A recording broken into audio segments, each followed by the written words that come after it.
Hello, मैं हूं अव्वल। आज की इस वीडियो में हम देखेंगे। एक्सक्यूज मी सर, इधर आइए। अब बोलिए सर, थोड़ा सा काम था। आपका पेन मिल जाएगा 1 मिनट के लिए? बिल्कुल मिल जाएगा, पर पहले मेरी एक शर्त है। जी जी बताइए, क्या शर्त है? शर्त यह है कि पहले आप मुझे इंग्लिश में पूछिए कि क्या आप 1 मिनट के लिए मेरा पेन ले सकते हैं। जी बिल्कुल। Could I take your pen for a minute? ना, गलत। Could I have your pen for a minute? ना, अभी भी सही नहीं। Could I get your pen for a minute? अभी भी मजा नहीं आया, लेकिन कोई बात नहीं।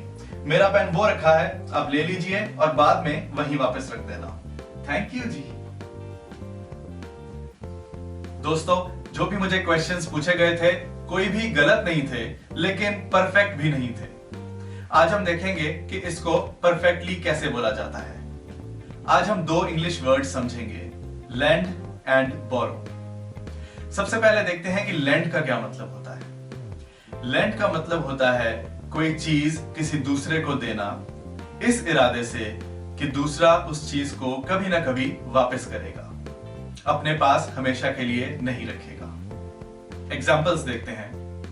I can lend you my car for a day.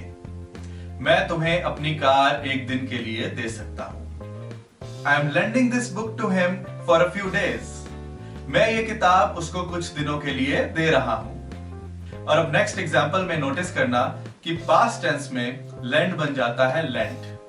I lent him some money last month. पिछले महीने मैंने उसे कुछ पैसे दिए थे। अगर आप पिछली एग्जाम्पल में लेंट की जगह गेव बोल देते, I gave him some money last month, तो इसका मतलब यह भी हो सकता था कि मैंने उसको पैसे वापस ना लेने के इरादे से दिए हैं। लेकिन अगर आपने लेंट वर्ड यूज किया तो इससे बहुत क्लियर मतलब निकलता है कि पैसे आपको वापस चाहिए। जब हम किसी को कोई चीज उधारी देते हैं तो या तो मदद की तौर पे देते हैं या फिर बिजनेस की तरह देते हैं। जब बैंक आपको लोन देता है तो वो आपको मनी लेंड करता है और उस पे इंटरेस्ट चार्ज करता है, ब्याज चार्ज करता है।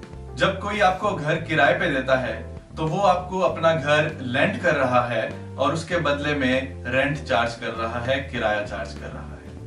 और हाँ, जब कोई आपको घर बेच रहा है तो वो आपको घर लेंड नहीं कर रहा, वो आपको घर सेल कर रहा है। अब बात करते हैं दूसरे वर्ड की, बोरो। बोरो का मतलब है कोई चीज किसी दूसरे से लेना, इस इरादे से कि आप कभी ना कभी वो चीज दूसरे को वापस कर दोगे, हमेशा के लिए अपने पास नहीं रखोगे। Examples. Could I borrow your pen for a minute? क्या मैं आपका पेन 1 मिनट के लिए ले सकता हूं? I don't like to borrow money from him. मुझे उससे पैसे उधार लेना अच्छा नहीं लगता। I borrowed money from a friend to pay for the food. मैंने एक दोस्त से पैसे उधार लेके खाने के पैसे दिए थे।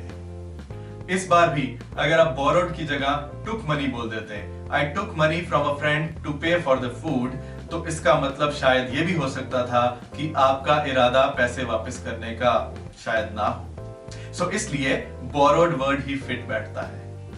अपनी बात के साथ साथ ये भी बता देता हूं कि जो इंसान लेंड कर रहा है उसको बोलते हैं लेंडर, और जो इंसान बोरो कर रहा है उसको बोलते हैं बोरोवर। फॉर एग्जाम्पल, मैं अपनी कार एक दिन के लिए किसी को दे रहा हूं तो मैं हूं लेंडर, और जो इंसान मेरी कार ले रहा है एक दिन के लिए वो है बोरोवर।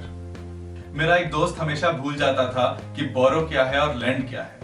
वो हमेशा डरता रहता था कि कहीं वो लैंड और बोरो को आपस में मिक्स ना कर दे और गलत ना बोल दे।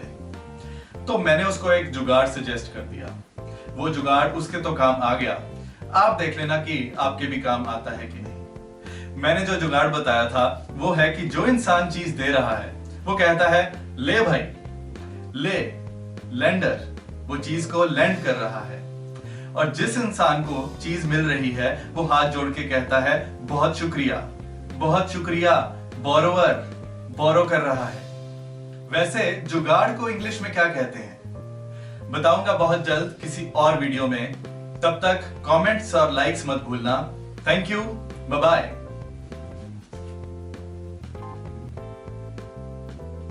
Bye bye.